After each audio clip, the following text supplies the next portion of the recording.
So our Android application is written in Java and utilizes a number of activities as well as a navigation drawer to allow the user to navigate the app.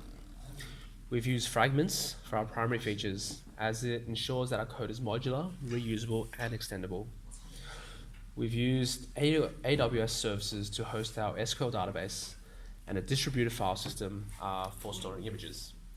We've decided to design and implement our own backend system using Java Spring Boot rather than using an already implemented and maintained system such as Firebase, because it offers more flexibility, faster performance, and we really wanted to challenge ourselves and learn from this experience.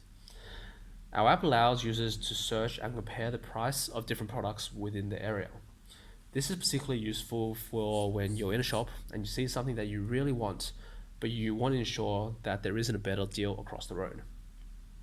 It allows customers to upload products to share great deals and gems, hidden gems that they might have found, and enables shop owners to be more competitive with larger, more dominant shops. Here I'll demonstrate how the app works. So here is the login page. We use your email and your password as your credentials, and we also have a remember me function. For the purpose of this demo, I'll create a new account. So name, Jesse. So we've got validation here as well, just to make sure that data quality is good. So just to show you, I'll put in an extra number. So for 11 here, usually it's 10. And I'll show you the email one as well.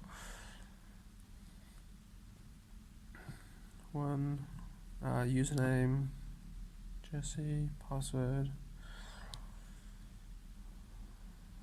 Nice and secure. There we go. 1, 2, 3. Perfect. So register. It is noticed that the email is incorrect. So if we add .com onto there, we'll try again. Digits are wrong. So if we remove that, it should be all good. Perfect. So now that our user's been created, we can log in using the username we've just set up.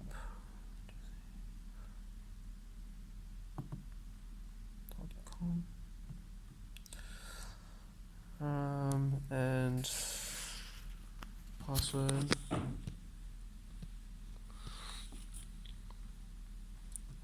Perfect. And I'll show you the remember me function as well.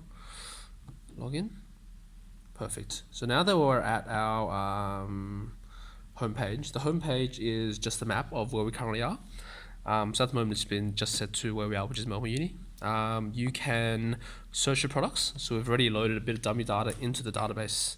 So for example, chopsticks. So chopsticks is at this address, cost $4. It's got distance, so a quick overview of what it is.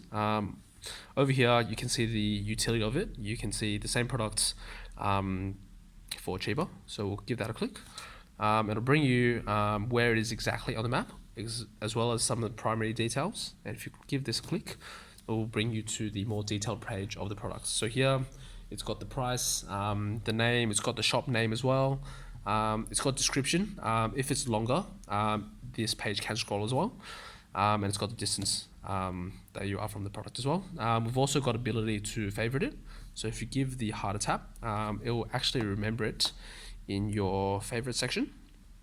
And just to demonstrate, if we add another product into there, for example, add a car into there, perfect. And if we don't tap the favorites will not show up, but it will show up in your recent. So this is kind of the history of the different products that we've looked at, in case we forget for whatever reason.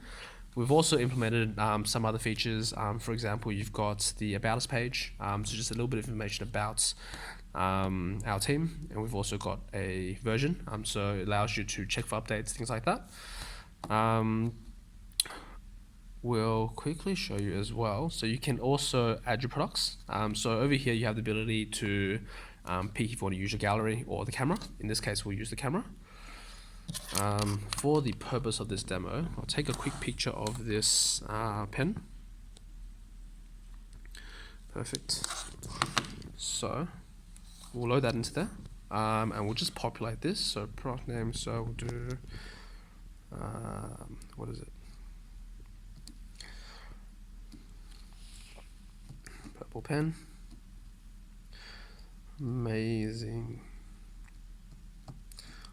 pen, of course. Price $100.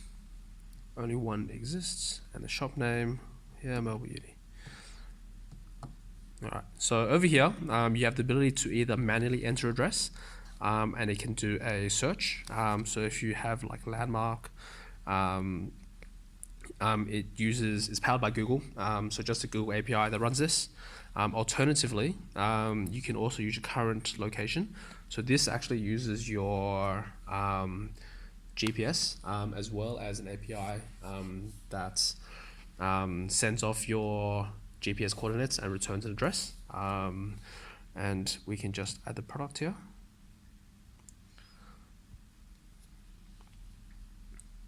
Okay, perfect. So now that it's added, we can actually see that if we type purple, awesome. So here we've got the product that we've thrown in, $100, 0 kilometers away, exactly where we are. If we click on that, we can see the image that we took. And if we go in there, we can see a little bit more detail as well. So over here, obviously we can like it, and that'll turn up in our favorites.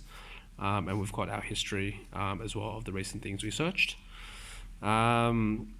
I'll quickly show you as well the feature of remembering. So if I log out, you can see it's actually, the phone's actually a bit too quick, but if you see the logging toast at the bottom, it's actually logged in automatically. If we log out, then it'll have this section where we'll have to enter the password and everything again. So the motivation for creating this app is really driven by challenges that all students face. That's the lack of money that we have. The app really enables us to be smarter with how we spend our money. Now there are definitely some features that can be implemented to improve this app. Some examples include potentially different forms of authentication, such as Face ID or fingerprints, potentially incorporating machine learning or AI technology to filter out uploads that may not be genuine, autofilling and categorizing products using just pictures. And you could also integrate our database with retail databases to ensure the data set is sufficiently large and thus providing more value to our customers.